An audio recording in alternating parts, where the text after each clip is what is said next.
If it is true that that Jesus really did come and say and do the things that the New Testament writer said he did, then whatever he teaches is true, because if he rose from the dead, he was God. If he taught that there will be an intervention, then there will be. That's the argument. I don't have time to support it. Very good. Now, a sentence or two from David Hume on miracles would clear all this up. You'll leave it. Okay. It's fallen off. Sorry. That's one of them.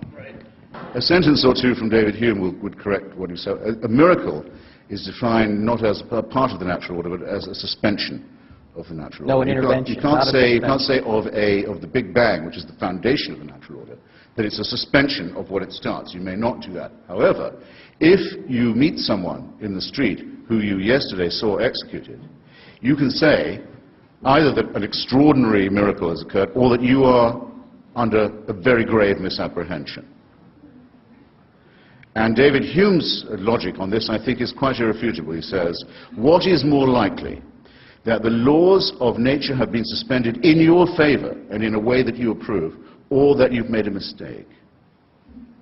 And in each case you must, and especially if you didn't see it yourself and you're hearing it from someone who says that they did. I would go further and say the following. I'll grant you that it would be possible to track the pregnancy of the woman Mary, who's mentioned about 3 times in the Bible, and to show that there was no male intervention in her life at all, but yet she delivered herself of a healthy baby boy.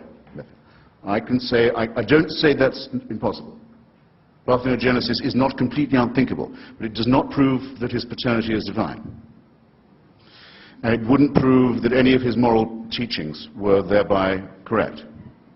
Nor, if I was to see him executed one day and see him walking the streets the next, would that show that his father was God, or his mother was a virgin, or that his teachings were true? Especially given the commonplace nature of resurrection at that time and place. After all, Lazarus was raised, never said a word about it. The daughter of Jairus was raised, didn't say a thing about what she'd been through. And the Gospels tell us that at the time of the crucifixion, all the graves in Jerusalem opened, and their occupants wandered around the streets to greet.